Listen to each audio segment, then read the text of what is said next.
Hello everyone, welcome back to my YouTube channel. I'll be reacting daily video.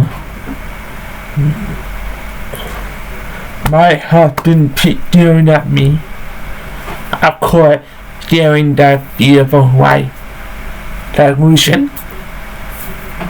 And okay, I am creepy pasta. Delicious for Halloween. That'll be 13 minutes. I'll try make more videos during weekend. So much stuff to do. My friend need help with tipping writing. Of course, they'll find with the whatever. Something will play with me and Hunter with Avon. Okay? So anyway, die up topic. Home run. With me, Shimo. It's Shimo. Here we go. I want to start off with explaining my husband, Jake. Jake is an amazing man. We have been together for 8 wonderful years and married nearly 7 of those years. We have struggles like any couple, but we've done well as a team to overcome anything life has thrown at us. Until now. Until this insane situation. Let me back up a bit. About 2 weeks ago, Jake and I came home after going out for dinner. We were both pretty worn out from the day's events and were just eager to hop in bed. We went through our regularly night routine. Showering, comfy clothes, teeth brushing, you get it. We hopped in bed and gave each other a good night's kiss. We cut the main light off in our bedroom and snuggled into bed to sleep. I turned on my side and looked at the new nightlight Jake had recently bought for me, as I cannot sleep in a totally dark room, and drifted off to sleep.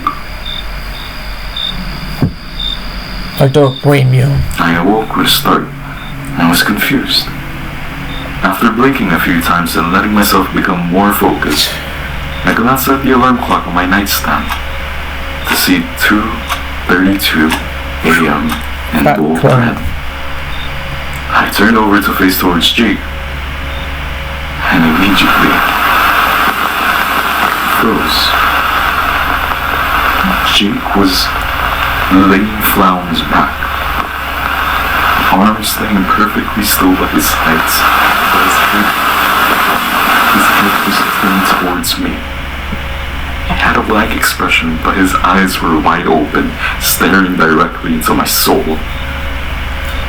I literally stopped breathing. I just stared back into his wide, unblinking eyes for several seconds before reality sunk back into my brain and I realized something had to be horribly wrong. I immediately looked at his chest and could see he was breathing. Jake? Honey? Are you okay? I said as I reached to touch him.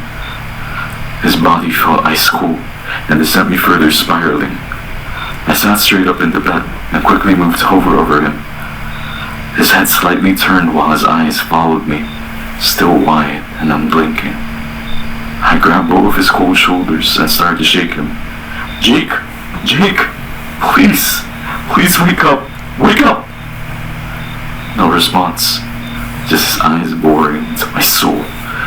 Tears ran down my face as I turned to reach for my phone, and I grabbed the phone off the nightstand and started to dial 911 with shaky fingers, and before I could hit send, I heard the sound of snoring. I turned to look back at my husband. I felt myself freezing for a different reason. Jake's eyes were now closed. The pollution is his face was more relaxed and his lips were slightly parted, resting peacefully. That'll be wet and turning. I dropped my phone on the bed and climbed over to touch him again, and he felt warm. I sat in his belly for several minutes, just staring at him as he slept soundly. Eventually, I put my phone back on the nightstand and laid back down. I turned on my side away from him and pulled the covers over my head, and somehow I drifted off to sleep despite still feeling terrified. When business slowed, Hank asked Co-Pilot I'm trying not Excel to to help bring Peter. back the $1 Don't slice. understand what. Co-Pilot runs the numbers so Hank can see which extras make the dollars. The next morning, I woke to the smell of bacon frying and Jake's side of the bed empty.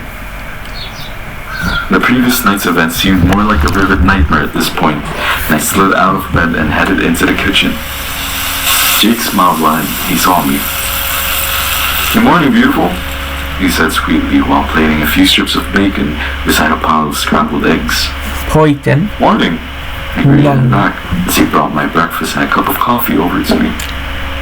"Did you sleep well?" He asked as he moved to grab his own plate before sitting beside Abby the bar. What they are always. Not really, I quietly admitted. And Jake looked at me puzzled. "What's wrong? Why didn't you sleep good?" You recall looking, well, glaring at me last night. Jake looked even more confused. No, why would I do that?" "I don't know, but it was so creepy. You even felt ice cold, and you wouldn't wake up, and I almost called an ambulance."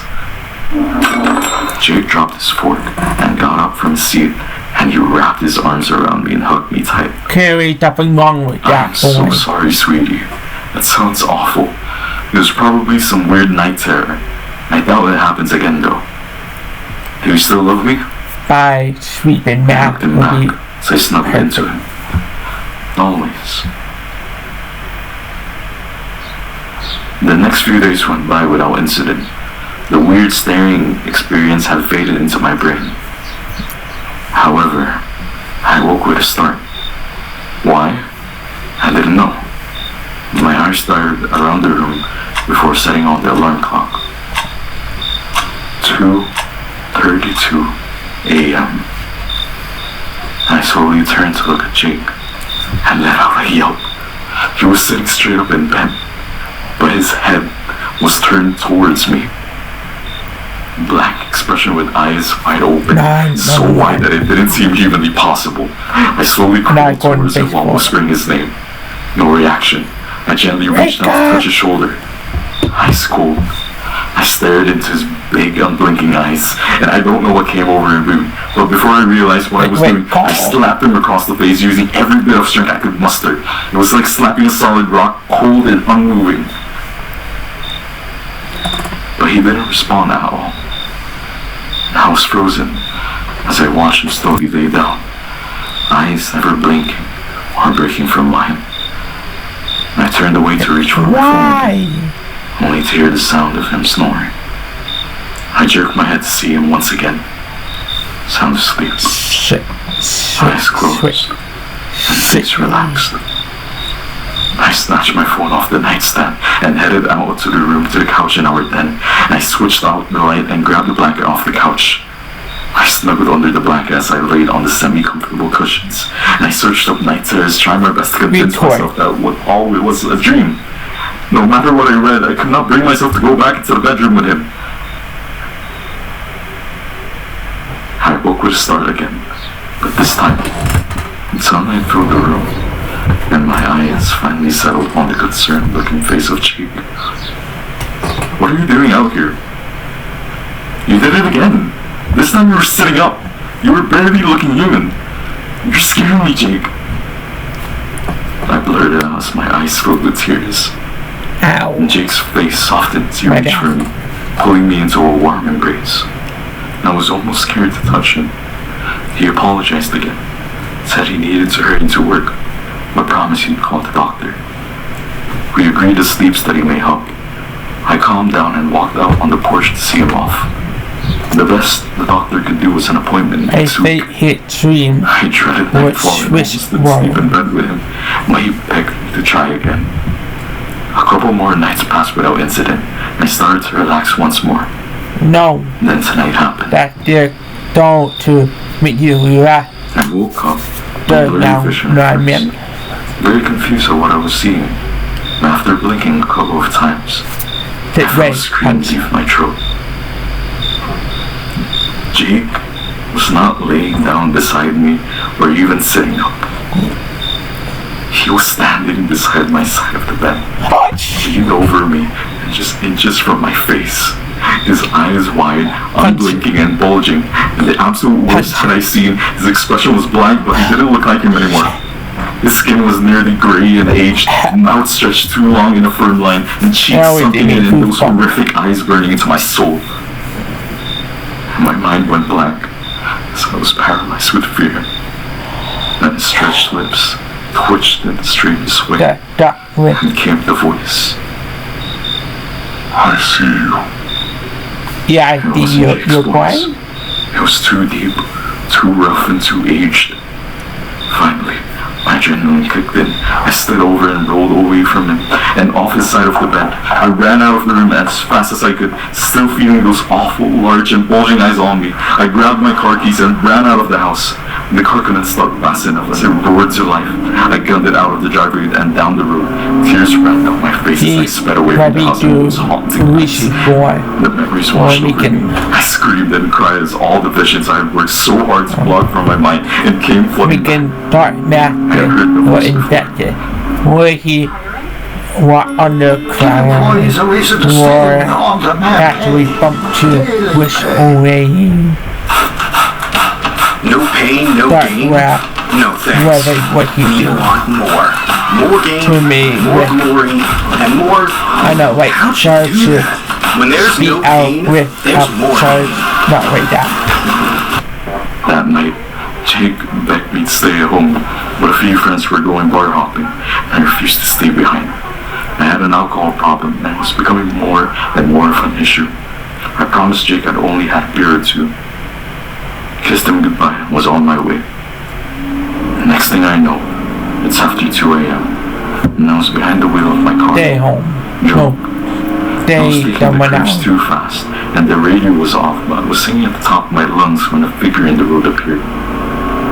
My brain was not registering or reacting quick enough, but by the time I hit the brake, it was too late. I hit the figure hard. The car skidded to a halt and the figure was on laid in the center of the road, several feet away from the vehicle. I stared out my radio screen before jumping out of the car. 2:32 a.m. What the fuck? I ran to see what it was. I felt suddenly sober as I pleaded for it to be a deer. It wasn't. It was an elderly man, eyes wide open and bulging, and looking up at me. I was not good. He was badly injured. Talent Gore infected. covered the scene, and I heard his voice, deep and rough. Help. I see you. I panicked.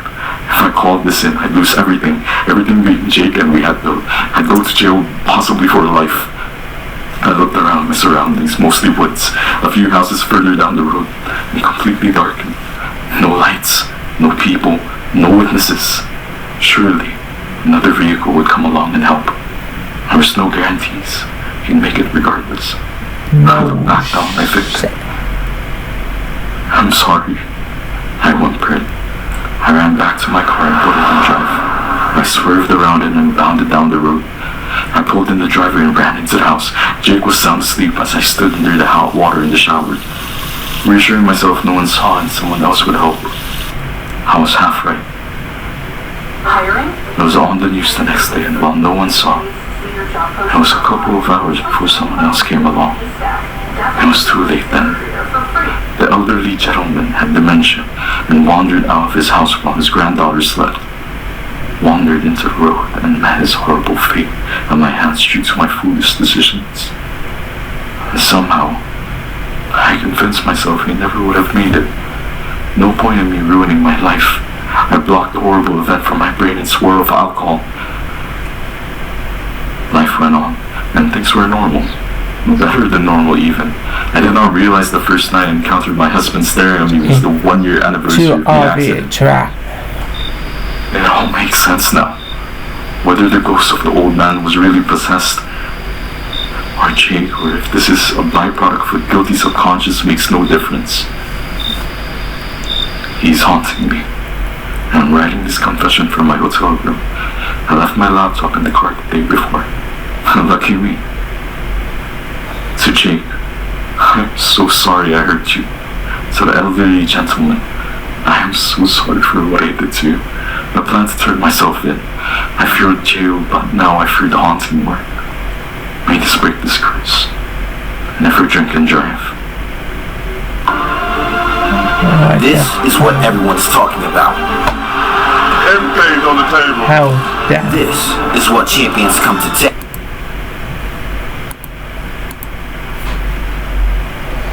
Wow, that heartbreaking and terrifying story. Didn't really interesting to watch. I know it's then that. But if you haven't, share broken quite. Oh yeah. Don't fail it over. Don't make sure we comment what the meant to me reaction. We like and make sure to follow. Don't my friend recommend me that fail like to why not and time watching it better than after channel. No than that terrified. Okay? I might do a or anytime if I can try. And I hopefully this weekend do like that the cocktail. So see you next time. Bye.